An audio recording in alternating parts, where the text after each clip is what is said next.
Hi folks, my name is Shane Reynolds. I'm the Diocesan Communications Officer for Cashel, Ferns and Ossory, and I'm joined by Hazel Corrigan, the Honourable Secretary of the General Synod, and I'm joined by Eric Driver.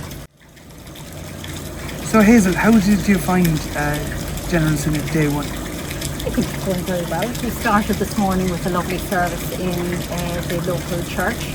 It was a very uplifting service, beautiful liturgy and fantastic singing. We moved down to the main hotel here, and we had the presidential address, and that was followed by 8 bills. They all passed the initial introduction stage, and we had a couple of motions this afternoon. One of them was for electronic voting, so it went through as well. So we will now be looking at electronic voting for our votes for Synod.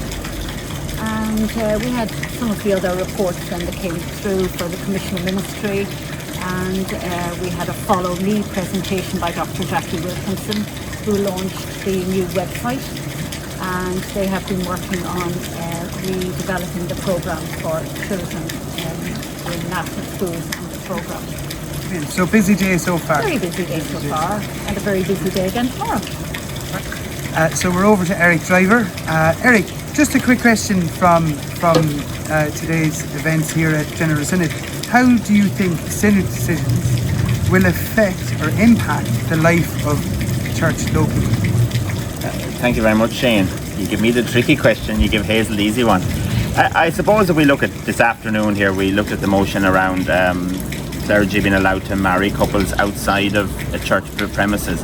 And I think that decision today, where we have now set up a working group and instructed the standing committee to go and formulate a working group now to look at that whole area and bring back a document that will possibly allow us to bring that legislation around where clergy will be able to marry outside of the church building.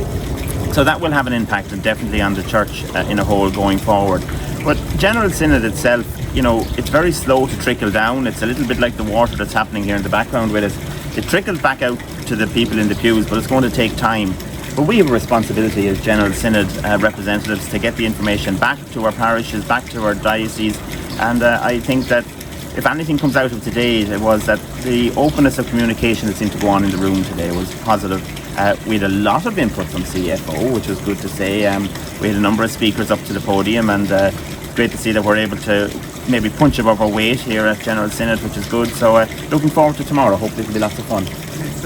And then Hazel, what can we expect tomorrow in General Synod? Okay, so we've 2 of our larger reports tomorrow. Standing committee report. The standing committee continues to work with General Synod when it's not in session.